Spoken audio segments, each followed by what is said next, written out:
Oi, gente, tudo bem? Estamos começando a edição desta semana do programa Brasil Consciência, uma realização do SINDICT, o sindicato que representa os servidores públicos federais do INPE, do DCTA, do CEMADEM e da Agência Espacial Brasileira. E no programa de hoje você vai ver que deu chabu a tentativa de viabilizar o primeiro lançamento comercial na base de Alcântara. O foguete Hanbit TLV de fabricação sul-coreana não conseguiu estar pronto a tempo de ser lançado ainda neste governo. Veja também informações sobre a obtenção de recursos para a manutenção do monitoramento do Cerrado. O programa do INPE, que monitora os biomas brasileiros, vai ser inclusive ampliado agora para todos os biomas. E veja também, a menos de 2 semanas para a posse do novo governo, os manifestantes golpistas permanecem acampados em frente a uma das mais importantes instalações da aeronáutica no país, ocupando espaço de monumentos históricos, calçadas, ruas e praças. Veja a posição do município, que é governado pelo mesmo grupo político que apoiou o bolsonarista Tarcísio de Freitas no estado de São Paulo. Este é o programa Brasil Consciência, que começa agora.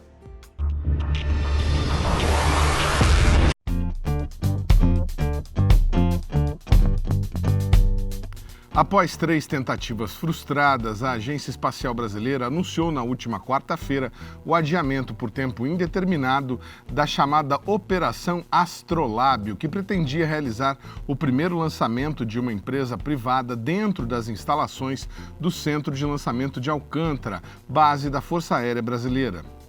Segundo a nota divulgada pela Agência Espacial Brasileira, houve uma falha no acendimento do motor do Hanbit TLV, o protótipo sul-coreano, o que impediu a decolagem. Ainda segundo a AEB, a operação foi abortada sem incidentes e as equipes envolvidas foram desmobilizadas.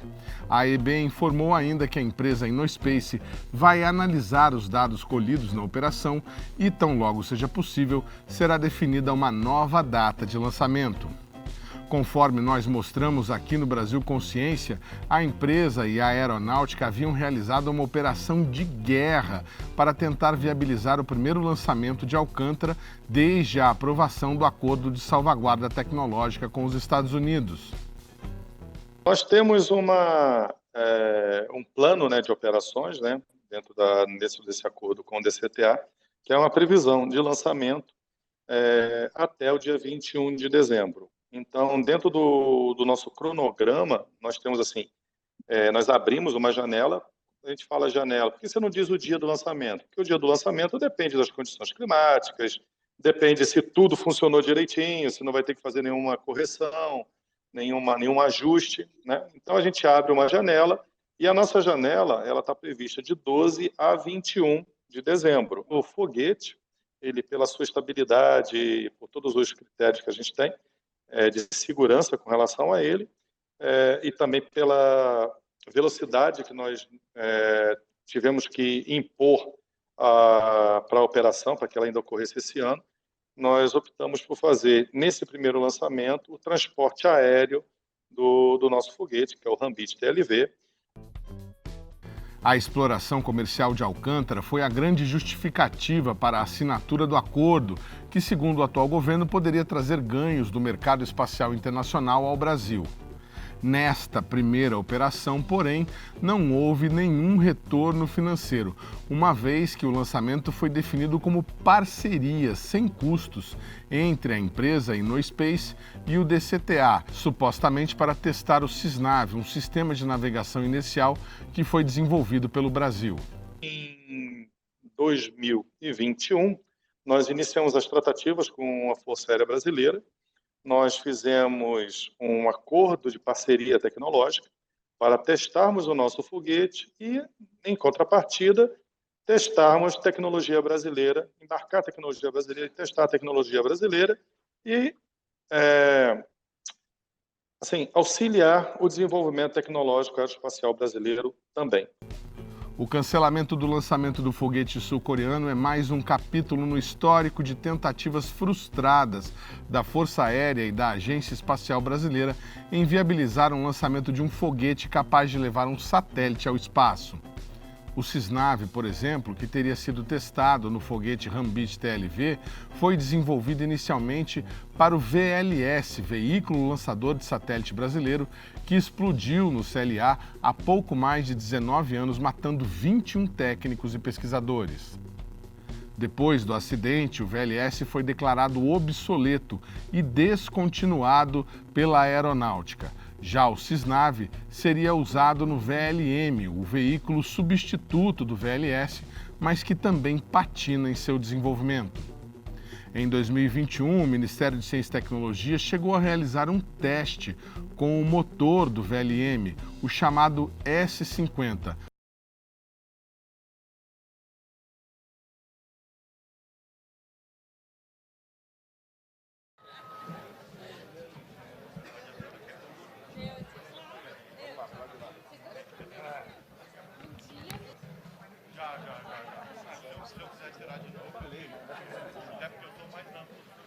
Aí tira a foto, coloca no seu lugar. Tá bem? Com a palavra, o excelentíssimo senhor presidente da República eleito, Luiz Inácio Lula da Silva.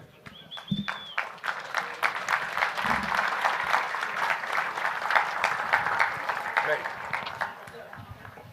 eu vou deixar para fazer um pequeno... Pouco depois, a empresa Avibras, antiga gigante do mercado bélico nacional e responsável pela construção do motor, entrou com pedido de recuperação judicial e mantém suas atividades quase que integralmente paralisadas até este momento. Não há um posicionamento oficial da EB e da FAB sobre a continuidade do projeto do VLM, mas sem o motor S-50, o teste previsto para 2023 e o primeiro voo previsto para 2025 deverão ser novamente adiados.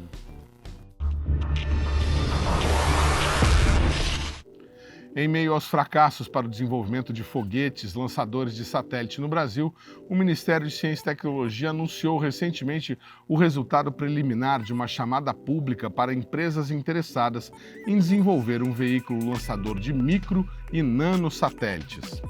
A chamada pública, que foi aberta no último mês de agosto, teve resultado preliminar divulgado no início deste mês de dezembro e, mesmo com o processo de recuperação judicial, a Avibras foi classificada em primeiro lugar, liderando um grupo de empresas que ofereceu o desenvolvimento do foguete ao custo de 195 milhões. A Scenic Engenharia de São José dos Campos ficou em segundo lugar, mesmo oferecendo um custo menor por 192 milhões devido aos critérios técnicos do edital. Em terceiro, ficou a Acaer Engenharia, empresa que é da área de defesa e fornece peças para os caças Gripen. A CIAT Engenharia e a C6 Sistemas de Lançamento foram as outras qualificadas.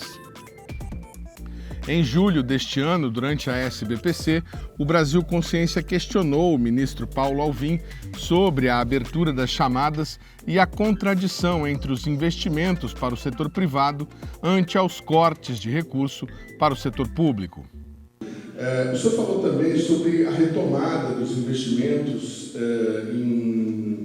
em ciência espacial, que é a área que a gente milita, e falou das últimas chamadas públicas. É interessante que essas chamadas, ainda que seja muito louvável lançar para a iniciativa privada chamada para fazer satélite, chamada para fazer foguete, elas são, pelo menos do ponto de vista de um observador comum, são um pouco incoerentes, porque enquanto a gente está fazendo uma chamada, a gente tem o LIT, o Laboratório de Integração e Teste, que acabou de ser ampliado, inclusive, para fazer a integração do novo satélite geoestacionário, o terceiro da série. Ele está desligado para economizar luz. Então é um pouco incoerente você fazer uma chamada pública para desenvolver uma coisa se a área pública principal do país está ficando um pouco para trás. Chamadas, nós recebemos uma demanda desta casa, da SBPC e da ABC, que deveríamos evitar encomendas. No primeiro ano, nós tivemos que fazer encomendas, porque senão nós executávamos os recursos do FNDCT. Esse era o desafio, a prova que nós tínhamos capacidade de executar os nossos investimentos.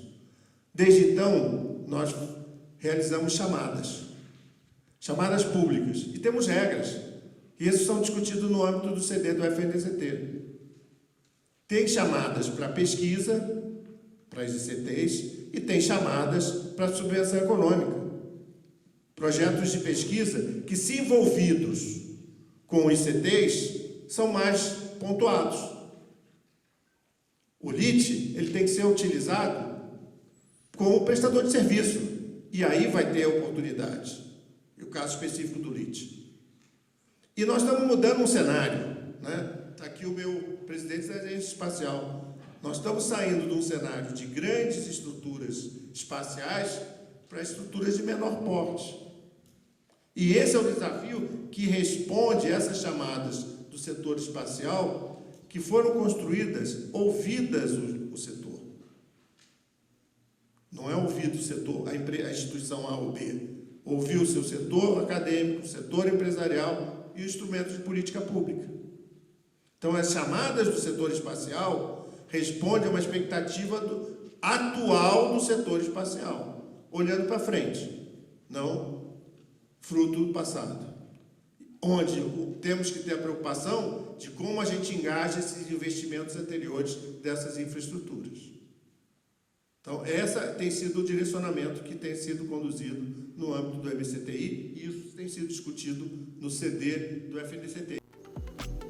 Para este edital, o Ministério de Ciência e Tecnologia está considerando como veículo lançador de pequeno porte aquele que conseguir atingir órbita baixa, ou seja, com perigeu não inferior a 200 km e apogeu de até 1.000 km. Além disso, o edital prevê que o veículo deverá ter capacidade para lançar pelo menos 5 quilos de carga útil em órbita circular equatorial de 450 quilômetros de altitude. O edital prevê ainda o projeto, qualificação e construção de pelo menos 2 protótipos de voo em território nacional, além da realização de operação de lançamento também a partir do Brasil.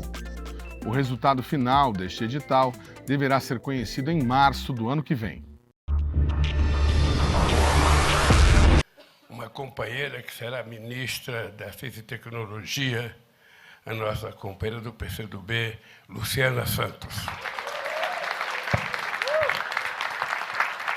A presidente nacional do PCdoB e vice-governadora de Pernambuco, Luciana Barbosa de Oliveira Santos, foi anunciada como a nova ministra de Ciência, Tecnologia e Inovações, que deverá assumir em 1º de janeiro, junto com o novo governo Luiz Inácio Lula da Silva.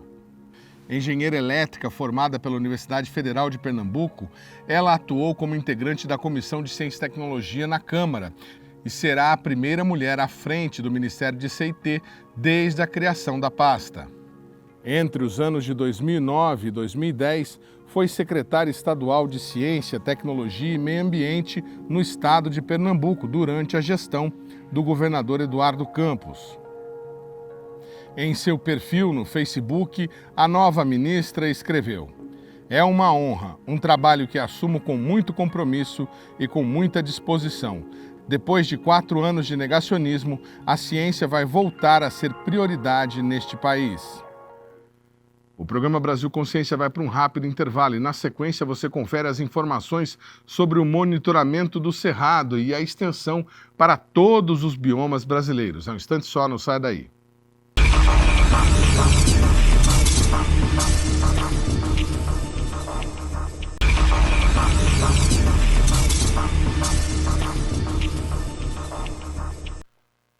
Muito bem, gente, programa Brasil Consciência de volta, e a gente fala agora sobre a obtenção de recursos para manutenção do monitoramento de Cerrado. Você que acompanha o nosso programa sabe que no começo de 2022 acabou o dinheiro para fazer esse monitoramento. O trabalho chegou a estar sob risco, né? A tal da moscada que o então ministro Marcos Pontes disse que havia acontecido para não ter o recurso, mas o pessoal do INPE trabalhou, se mexeu e eles conseguiram garantir recursos para mais 3 anos de monitoramento do Cerrado. É sobre isso que a gente vai conversar agora com o responsável pelo Departamento de Monitoramento dos Biomas Brasileiros lá no INPE, que disponibiliza os dados na internet, que organiza esses dados e que gerencia todo esse projeto, o Cláudio Almeida. Boa tarde, Cláudio. Obrigado por você ter atendido a gente mais uma vez.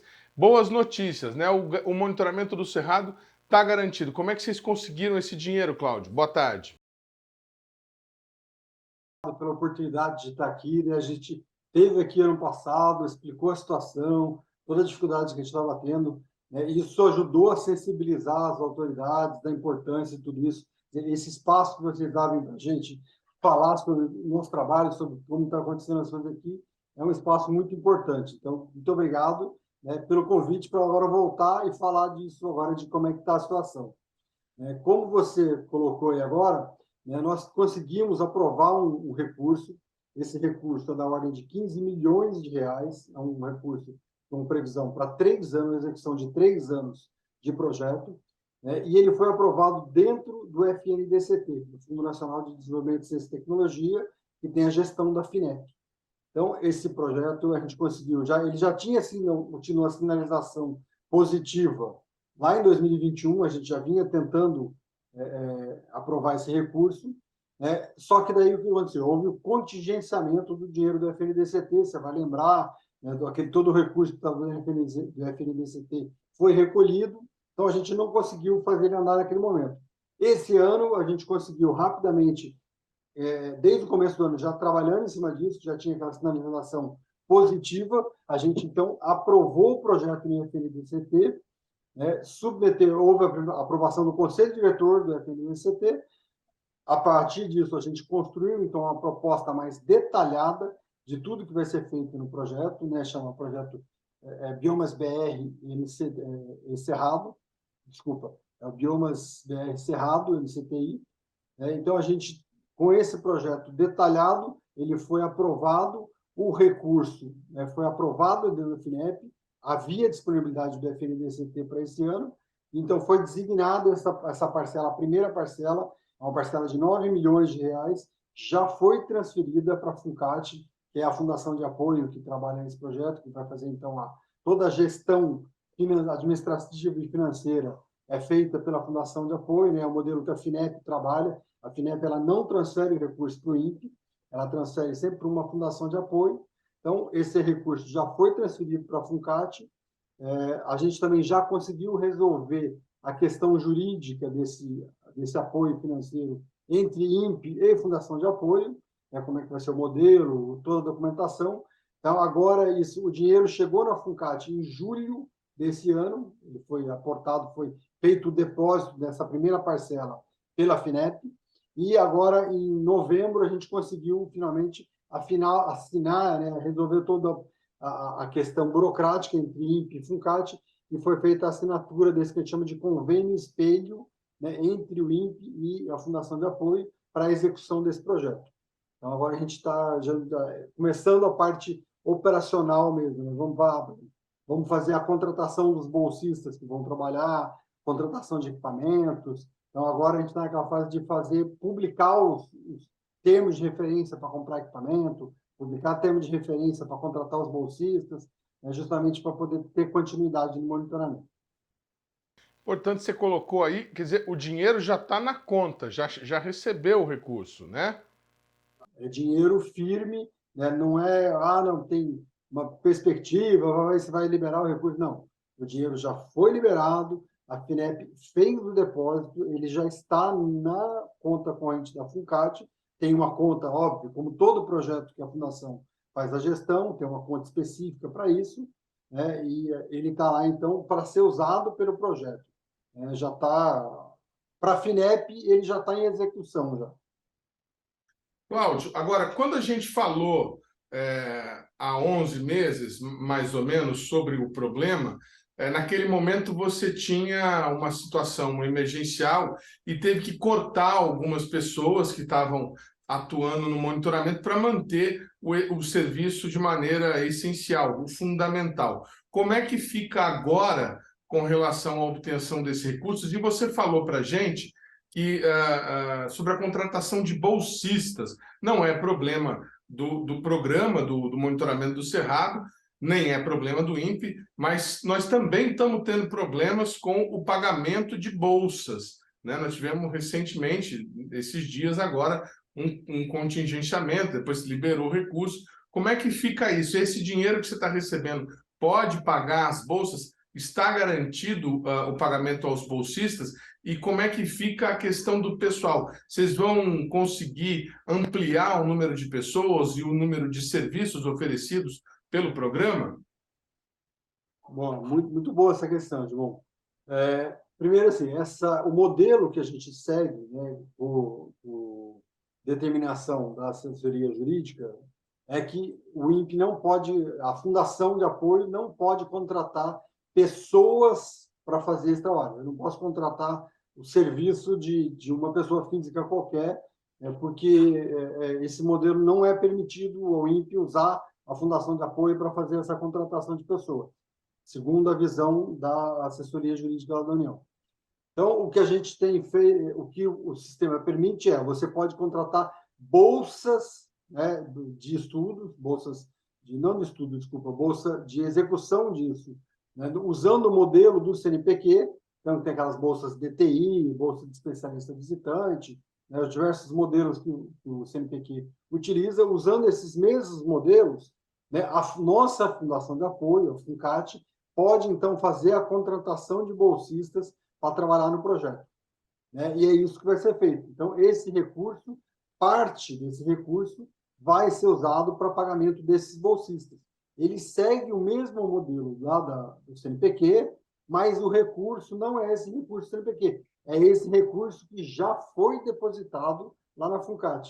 Então, com isso, as pessoas que forem selecionadas para trabalhar como bolsistas nesse projeto, elas não correm o risco de a sua bolsa não ser paga por falta de recurso, porque o recurso já está na fundação.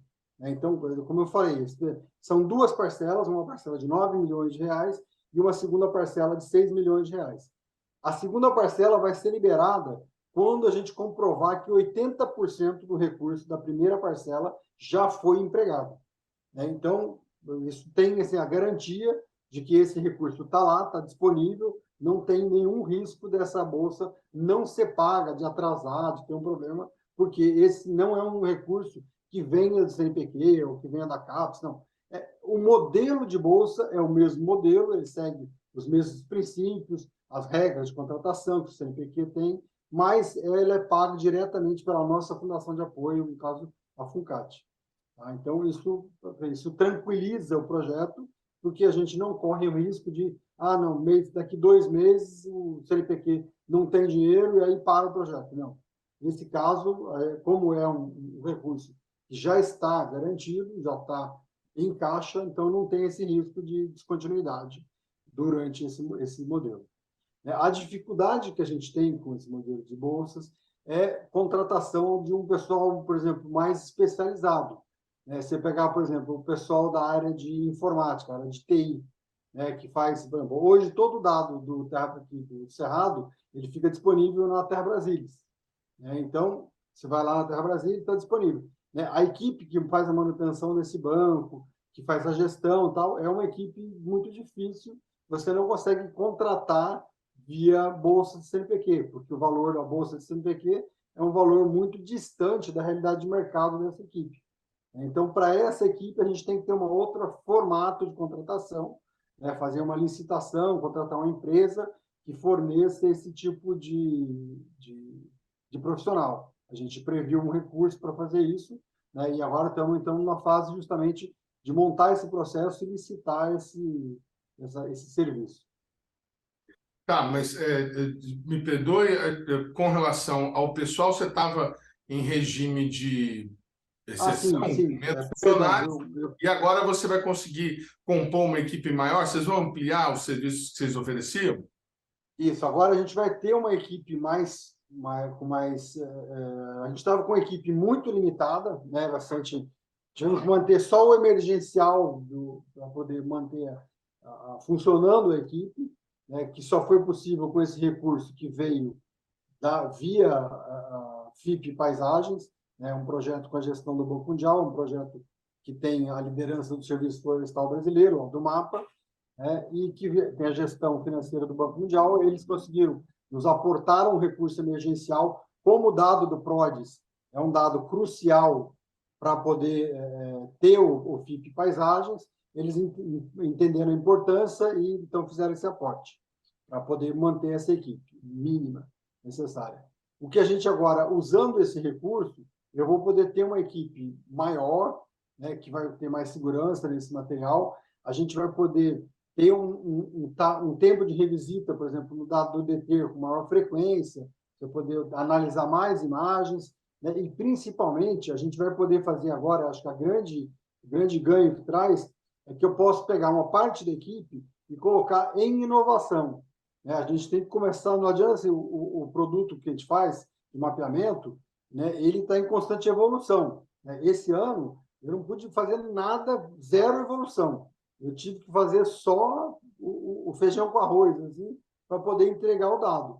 Né? Ano que vem eu já posso voltar a olhar, né, de novo para a inovação, até porque o projeto do FNDCT ele exige esse caráter de inovação. Eu não posso simplesmente ser operacional, ele não cobre custos operacionais, ele é um projeto feito pensando justamente em inovação.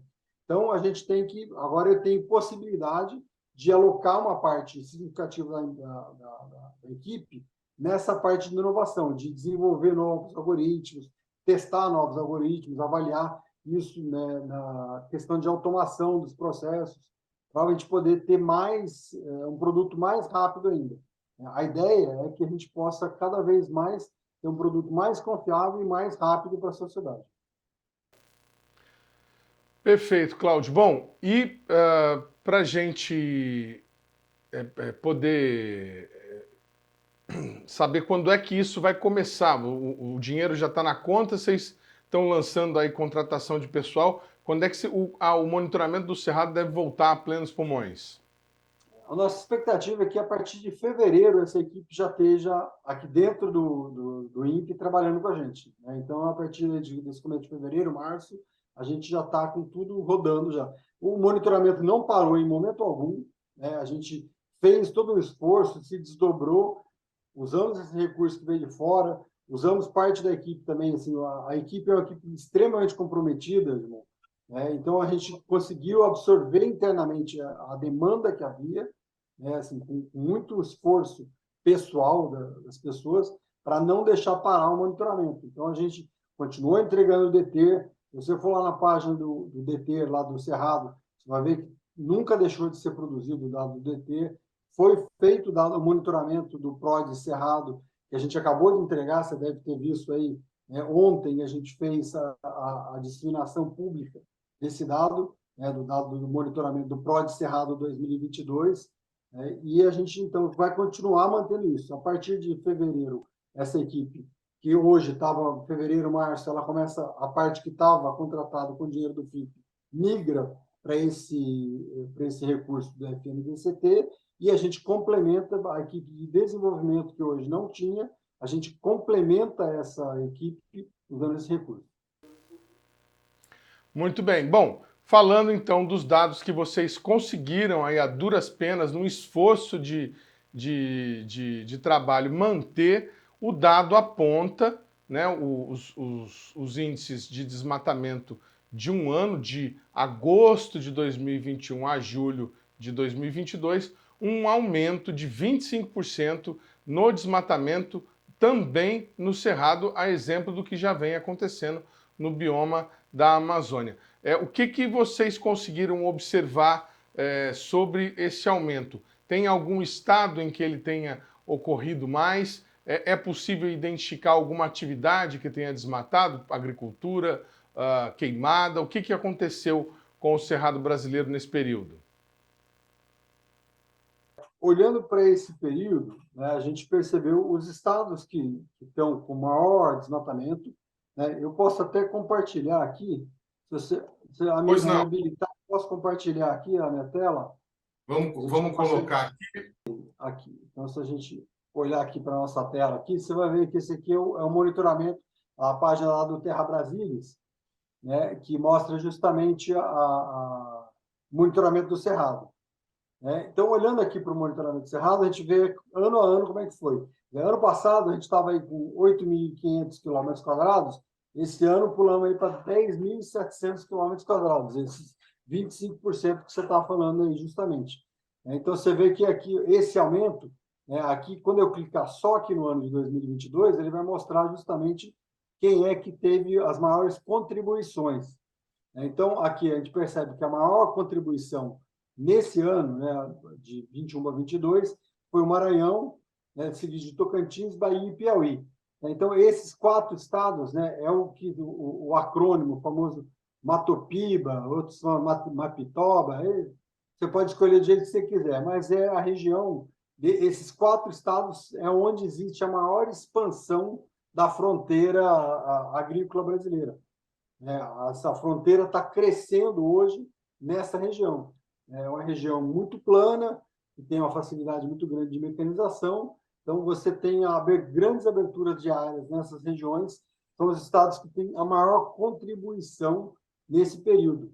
E se você olhar o período do ano anterior, eles também já estavam ali, tinham aqui, Goiás estava aqui, Piauí estava um pouco para baixo, né? Piauí subiu bastante no ranking, que, se você olhar de 21 para 22, é o estado que teve uma grande aceleração nesse, quer dizer, em 21 eles tiveram 583 km², aí quando você olha para 22, o cara pulou para quase 1.200, mais que duplicou essa participação dele aqui. É um estado que tem uma expansão muito grande agora nessa região. Mas a plataforma, justamente, ela permite você olhar para isso, identificar quais são as áreas, se você entrar por município também, então aqui dentro da base, ele recorta por município, você tem o dado lá para só o dado de 2022, quais foram os principais municípios que contribuíram com esse desmatamento, você consegue analisar caso a caso cada município desse. A plataforma ela é muito dinâmica. É dinamicíssima e excelente, aí estamos acompanhando com a interatividade aí, o Cláudio Almeida mexendo nos dados e a gente vendo que a plataforma se mexe junto, os dados mostrando ali, se eu estou conseguindo enxergar bem, acho que desde 2015 nós não temos um índice tão alto de desmatamento no Cerrado, né? 2022, 2021, 2015 tinha sido acima de 11.000 km², se eu estou conseguindo enxergar bem daqui da onde eu estou olhando. Bacana, Cláudio, muito bacana. Bom, então é continuar monitorando e agora pedir para as autoridades fazerem o trabalho de fiscalização e acompanhamento. Vocês têm números de alerta que foram emitidos nesse período do PRODES, do ano passado para cá, para as autoridades para fiscalizar desmatamento no Cerrado?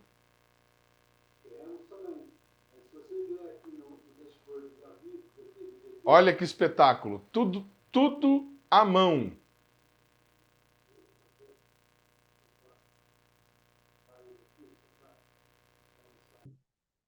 Então, esse dado aqui, ó, o dado do DETER, né, ele tem aqui do bioma Cerrado.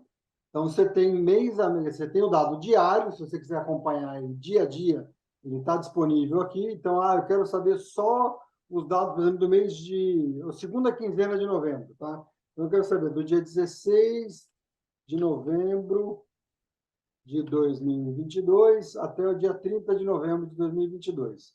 Muito bem, então ele já atualiza aqui para você, ó, foram 61 km², quantos avisos foram. Não, eu quero saber o agregado mensal, como é que era. Então, você vem aqui embaixo, ó, agregado mensal, então ele tem mês a mês. Então, se você comparar, por exemplo, eu quero saber o período de agosto a novembro, né? Aqui ele já mostra para você como é que ficou isso, tá vendo? Quando eu clico aqui, ele vai automaticamente atualizando. Então, de agosto a novembro, né, ele está dizendo aqui, ó, lá em 2018 era 1.700, né? Então esse ano, por exemplo, ó, o ano passado, esse ano está um pouquinho, esse período está um pouquinho menor do que foi o ano passado. Você consegue acompanhar isso mês a mês, ou para cada estado. Se você olhar assim, eu quero saber no Tocantins, que é o estado que tem a maior contribuição. Então, ele mostra cada caso, cada estado, como é que estava nesse período aqui, ano a ano. Você consegue ter essa informação muito direcionada e todos esses alertas, né, por exemplo, se a gente pegar aqui, nesse período, foram 18 mil para os 4 anos, né, se a gente olhar só para esse ano são 2.200 alertas de desmatamento, né, mais de 1.000 quilômetros de alertas, que foram enviados para os órgãos de fiscalização. Né? Eles foram enviados para o IBAMA, foram enviados para os ministérios públicos, ele está disponível para as secretarias estaduais de meio ambiente, para que eles possam, então, agir nessas áreas. Vamos fazer uma conta rápida aqui, Cláudio. Vou tentar usar a minha calculadora do celular. Você está falando para a gente que são 2.269 alertas nesse período de um ano, dividido, então... de 4 meses.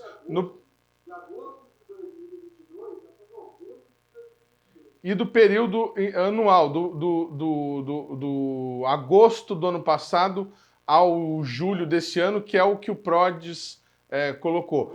Vamos lembrar para o telespectador que está em casa que o Cláudio está mostrando para a gente agora dados do DT. São 2 sistemas. O PRODES, que é anual, né, que dá um parâmetro muito mais, digamos, profundo e embasado, né? Não que o DT não seja preciso, mas o DT é menos preciso porque ele é imediato, diário, fazendo levantamento. Então, esse dado que ele está mostrando agora não é o PRODES que apontou 25%, é o DT que tem uma, digamos assim, uma metodologia menos refinada que o PRODES. Mas vamos lá no número de alertas que foram emitidos. No ano passado eram 8.503 alertas de desmatamento, né? Foram 5.458 quilômetros quadrados de alertas de desmatamento.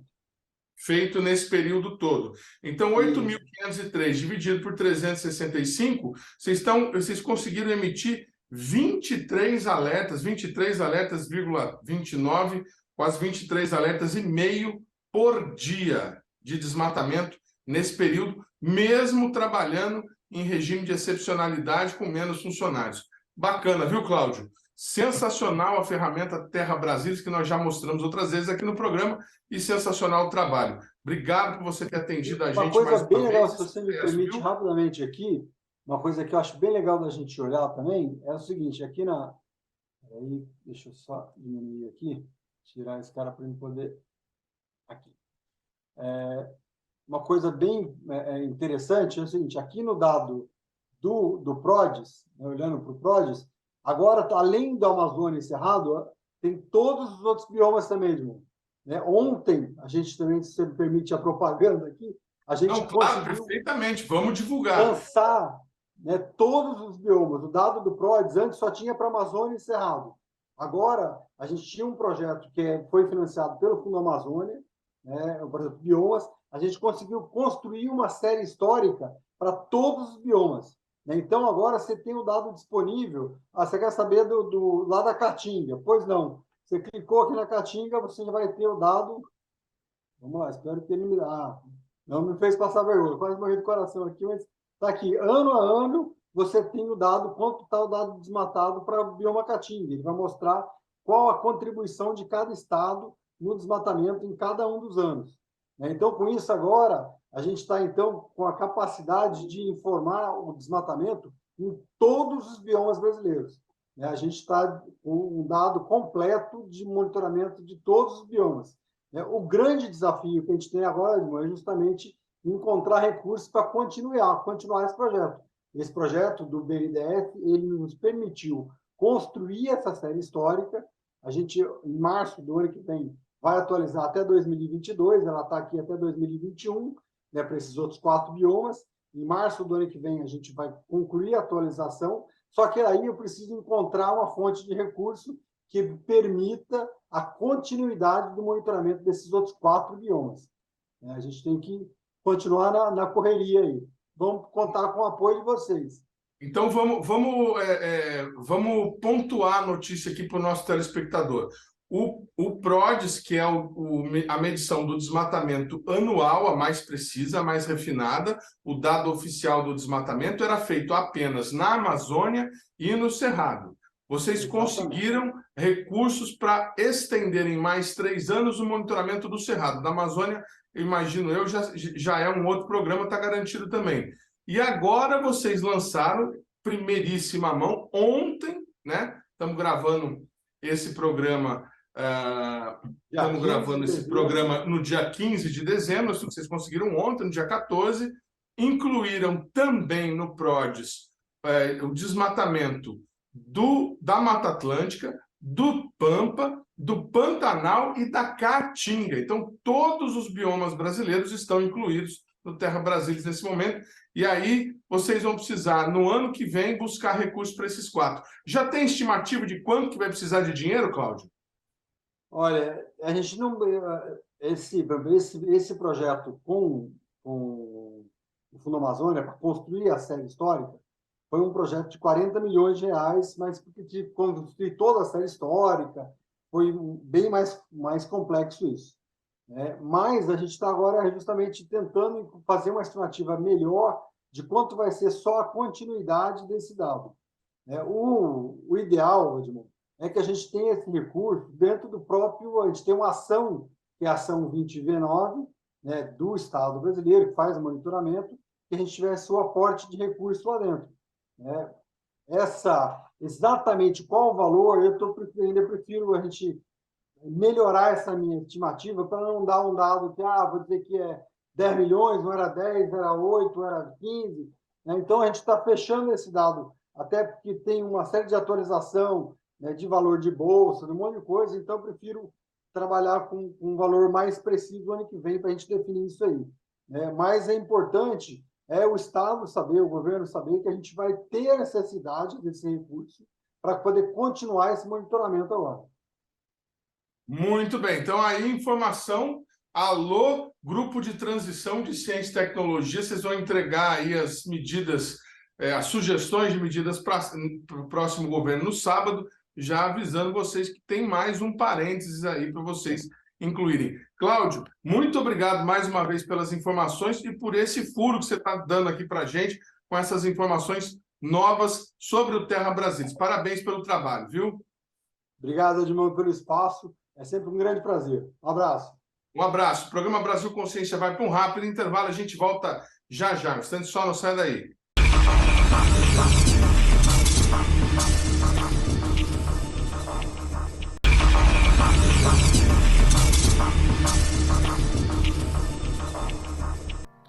Terceiro bloco, o programa Brasil Consciência de volta, falando agora sobre a ocupação golpista em frente ao DCTA, uma das maiores unidades da aeronáutica no Sudeste e no país. Quinta-feira, dia 15 de dezembro de 2022. São cerca de 17 horas e alguns minutos. Estamos aqui na entrada, esse já é o horário de saída, do Departamento de Ciência e Tecnologia Aeroespacial, aonde desde a eleição do segundo turno, 30 de outubro, né, na semana seguinte, começou essa aglomeração na porta do CTA. Observe que a distância entre os manifestantes e a entrada é da ordem aí de 50 metros, aproximadamente. Né? Ali está a guarita com os soldados armados e bem na entrada, ou seja, temos aqui a manifestação.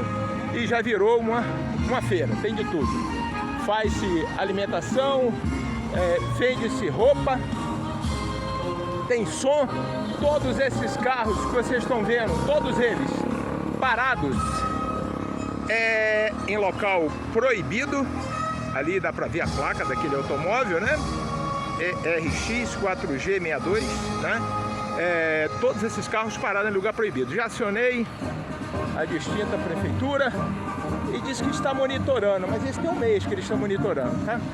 Ali já tem outro carro, que eu vou tentar também pegar a placa daqui, ó. A prefeitura diz que está monitorando, mas eu vou ajudar a prefeitura. FHI 1199.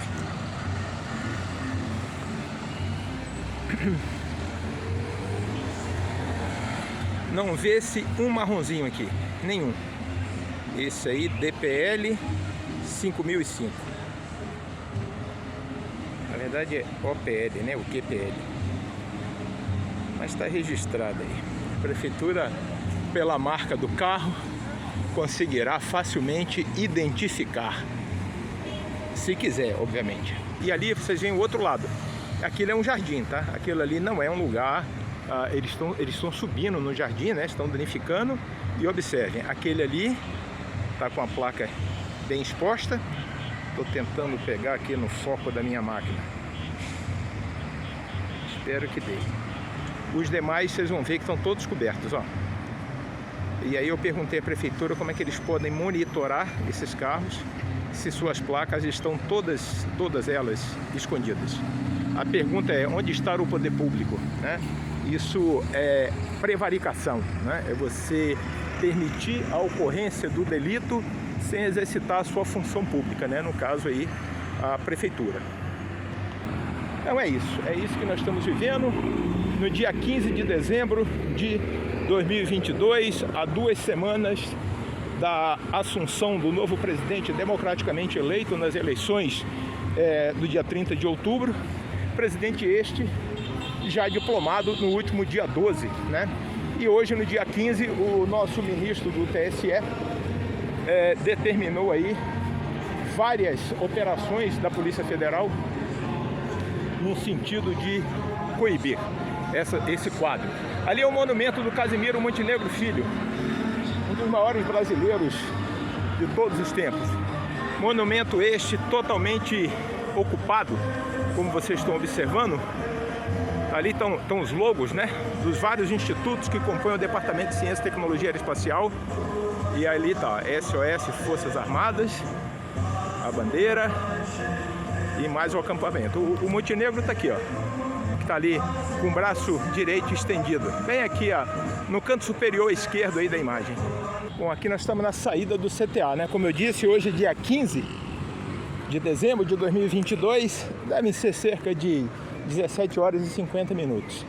Então eu acabei de sair aqui da portaria do CTA, vocês estão vendo aqui atrás, ó, né?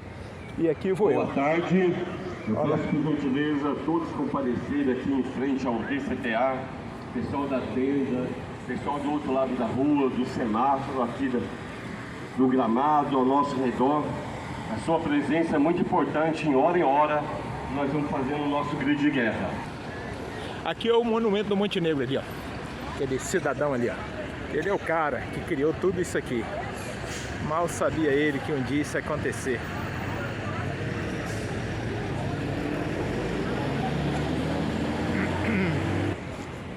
O endereço daqui é Praça Marechal Eduardo Gomes. Olha lá, vai sair pipoca já.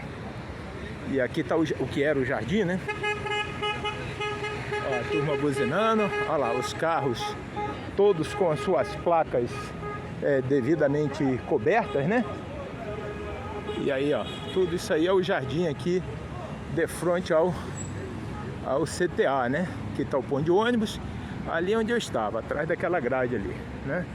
E esse monte de lixo aqui, né? Que eu não sei como é que a prefeitura permite, né? Isso aqui, porque observe que isso aqui é uma muvuca, né? Isso aqui virou quase que uma favela aqui bem na porta, aqui na região central da cidade. Olha lá, o piso já foi, né? O piso já foi aí, a grama, né? O gramado. E depois eu quero saber como é que a prefeitura vai encarar isso aí. E já se criou até um mercado, né? Então tem pipoca, ali vende roupa e já vem daqui a pouquinho tem um grito de guerra aí. Oh, vai ter lanche. Tem lanche.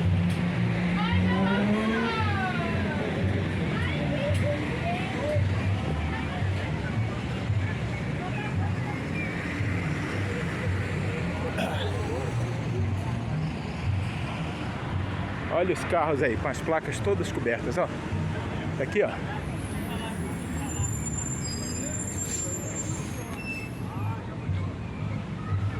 Tá vendo? Tudo coberto, ó.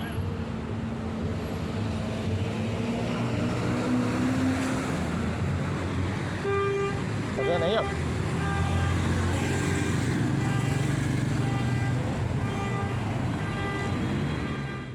Em um dos momentos mais estranhos do ritual antidemocrático, os manifestantes se viram à portaria do DCTA para rezar, cantar o hino nacional e entoar gritos de guerra patrióticos. É religião com movimento. Todo mundo virado de frente para o DCTA. Golpista. Ah, virado para o DCTA, sim. Vontade, assim na terra como no céu. O pão nosso de cada dia nos dai hoje. Em teu seio, ó liberdade, desafio nosso peito à própria morte. Ouça, mundo, preste atenção! Ouça, mundo, preste atenção! Forças Armadas, entre em ação! Forças Armadas, entre em ação! Ouça, mundo, preste atenção! Ouça, mundo, preste atenção! O Brasil Consciência questionou a Prefeitura de São José dos Campos e o DCTA sobre a manutenção do acampamento no local e sobre a destruição do espaço público e o estacionamento irregular de veículos. Em nota, a assessoria de imprensa da Prefeitura de São José dos Campos informou que os manifestantes estão dentro do estabelecido pela Constituição Federal. Segundo a nota da Prefeitura, a Constituição garante o livre direito de expressão desde que não causem prejuízo ou impedimento ao trânsito, danos ao patrimônio público e apropriação ou invasão para fins de construção. Com relação à competência da Prefeitura, a fiscalização está sendo feita e, quando necessário, autuando por cometimento de infração de trânsito. O Brasil Consciência havia questionado a quantidade de multas ou o valor total delas, mas a Prefeitura não informou nenhum desses dados. É bom lembrar que a Prefeitura de São José dos Campos é governada por Anderson Farias, do PSD, que era vice de Felício Ramute, também do PSD, que deixou o governo para concorrer a vice na chapa do bolsonarista Tarcísio de Freitas. A assessoria de imprensa do DCTA informou que a demanda foi encaminhada ao Centro de Comunicação Social da FAB, o Secom-Saer, que estaria analisando e apurando nossa demanda. Juristas e especialistas em direito constitucional são unânimes ao afirmar que as manifestações contrariam o Estado Democrático de Direito e podem ser caracterizadas como crimes. Nós buscamos uma reportagem da TV Assembleia do Maranhão para ilustrar a situação e as implicações legais. O manifesto ele é ilegítimo, ilegal e antidemocrático.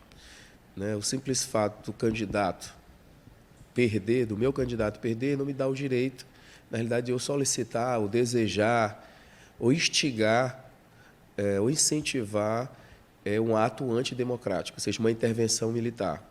O Poder Constituinte originário, em 1988, ele estabeleceu que o nosso regime seria um regime democrático. Então, nós vivemos em um Estado democrático de direito.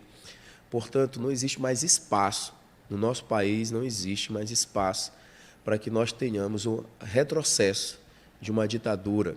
Não existe mais espaço para tortura, não existe mais espaço para perseguições, não existe mais espaço para censura. Inclusive, existe uma tipificação no Código Penal, artigo 359-L, que ele vai falar na abolição violenta do Estado Democrático de Direito, que é justamente no preceito primário que essas pessoas estão incorrendo. Este cientista político explica que vivemos em uma sociedade democrática por direito. Qualquer ato contrário a isto viola a Constituição Federal. A democracia ela é uma construção, ela é um exercício. Então, atitudes como essa fragilizam ainda mais as nossas instituições, fragilizam a confiança que as pessoas têm no nosso sistema político e colocam em xeque. Então, a gente precisa entender que um dos pilares da democracia é a alternância do poder e a aceitação por parte dos partidos do resultado das urnas. O psicanalista Christian Dunker, do programa Falando Nisso, da TVT, caracterizou a situação como uma espécie de delírio coletivo. Tem muito poucas categorias em psicopatologia que não são concernentes a um indivíduo. Entre essas, há um quadro muito interessante, chamado folie à deux, que é a folie à deux? É a loucura a dois. Historicamente, o quadro ele é definido assim. Em geral, você tem alguém que exerce uma autoridade grande sobre outra pessoa. Pode ser, por exemplo, um laço adulto-criança. Pode ser um laço entre uma pessoa assim, cognitivamente mais desenvolta e outra mais debilitada.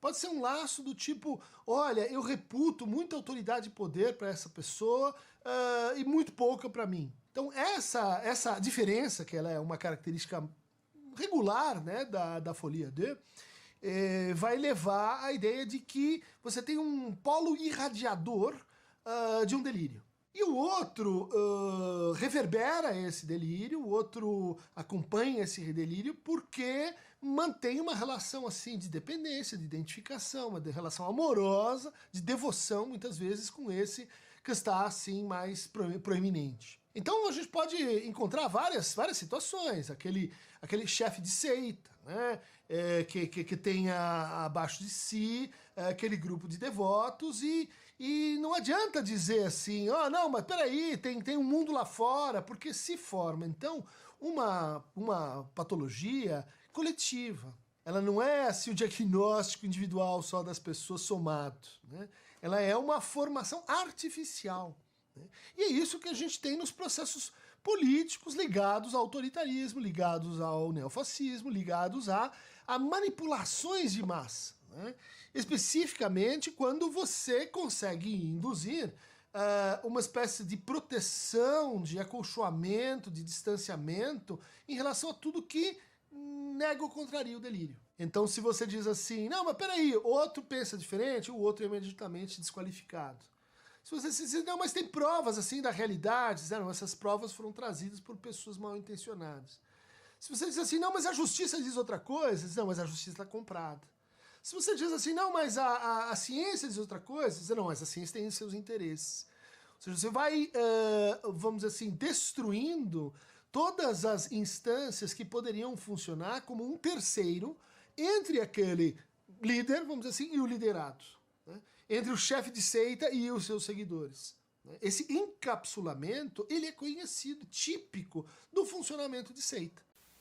O programa Brasil Consciência vai ficando por aqui. Você que quiser acompanhar a nossa programação da rádio do SINDCT deve acessar a nossa página do Facebook, que está aí para você na tela nesse momento. Você que quiser conferir todos os programas já produzidos pelo Brasil Consciência, nosso canal no YouTube está sempre disponível.